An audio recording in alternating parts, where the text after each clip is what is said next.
નમસ્કાર. રાજકોટમાંથી કાકા ભત્રીજીના સંબંધને કલંકિત કરતો એક બનાવ. 14 વર્ષીય સગીર ભત્રીજી પર તેના જ કૌટુંબિક કાકાએ છેલ્લા 5 મહિના સુધી દુષ્કર્મ આચર્યો હોવાનો ખુલાસો. માહિતી મુજબ સગીરા ગર્ભવતી ન બને તે માટે આરોપી કાકા તેને ગર્ભ નિરોધક ગોળીઓ પણ આપતો હતો.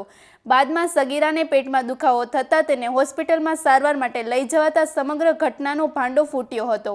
પોલીસે આરોપી કાકાની ધરપકડ કરી વધુ તપાસ હાથ ધરી. પ્રાથમિક તપાસમાં સામે આવ્યું છે કે સગીરાની માતા રીસામણે બેસી હોવાથી તે પિતા અને કાકા સાથે રહેતી હતી અને ઘરે એકલા હોવાથી સ્થિતિનો લાભ ઉઠાવી આરોપી દુષ્કર્મ આચરતો હતો. વધુ સમાચાર માટે જોડાયેલા રહો RP Gujarat news Rajkot. B division police station વિસ્તારમાં નરસિંહનગર મંછાનગરમાંથી એક અમને દુષ્કર્મની ફરિયાદ આવી હતી, જેની અંદર જે ફરિયાદી છે એ મૂળ ઉજ્જૈનના અને મધ્યપ્રદેશના રહેવાસી છે અને તે લોકો ઘણા સમયથી રાજકોટ શહેરમાં રહે છે. તેમની દીકરી જેની ઉંમર 14 વર્ષની છે તેની સાથે દુષ્કર્મનો બનાવ બન્યો હતો અને આ જે બનાવ બન્યો છે એની અંદર એના કાકા સગા કાકા જે છે એ જ એમણે તેમની સાથે દુષ્કર્મ છેલ્લા 5 મહિનાથી કર્યું હોવાની હકીકત અમને ફરિયાદીએ જણાવી છે.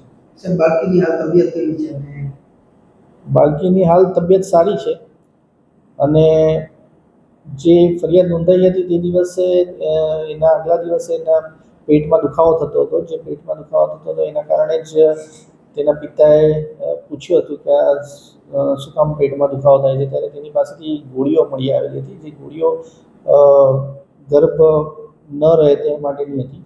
આ ગોળીઓ એના કાકા પોતાને આપતા હતા છેલ્લા થોડા સમયથી, એવી હકીકત એણે જાહેર કરેલી અને ત્યારબાદ વધુ પૂછપરછ કરતા દીકરીએ પોતે જાહેર કરેલું કે તેના કાકાએ આ રીતે એમની સાથે અવારનવાર સંપર્ક.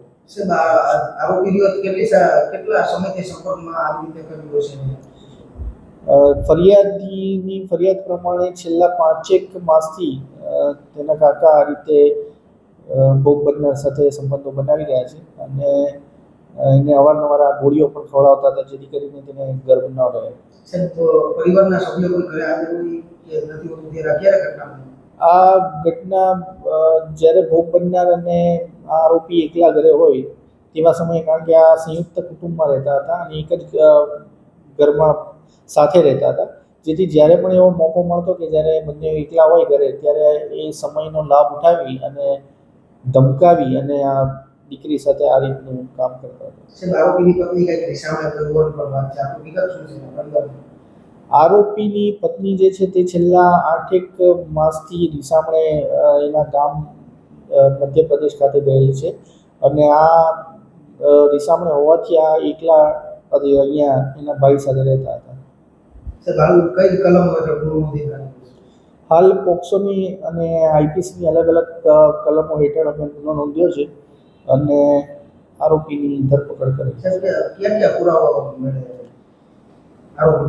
આરોપીના અમે કપડાં કબજે કર્યા છે. તેના એ સિવાય જે જગ્યા પર આ બનાવ બન્યો છે તે બનાવવાળી જગ્યા પરથી પણ મહત્ત્વના પુરાવા એકત્ર કર્યા છે. તેમજ એફએસએલના અધિકારીઓ અને ક્રાઇમના જે એક્સપર્ટ અધિકારીઓ છે તેને સાથે રાખીને જે પણ મહત્ત્વના પુરાવા ત્યાંથી મળ્યા છે તે પણ અમે લીધા છે. એ ઉપરાંત આગલા દિવસે જ્યારે ભોગ બનનારના પિતાએ પૂછવા માટે કે આ ખરેખર દવાઓ તમે પીવડાવતા હતા કે કેમ, એવું મેસેજ કર્યો હતો. તો એ વોટ્સઅપ મેસેજ અને એ તમામ ચેટિંગ જે છે ફરિયાદી અને આરોપી વચ્ચે થયેલી તે રિકવર કરવા માટે અમે તેમનો મોબાઈલ પણ કબજે લીધો છે આરોપીનો.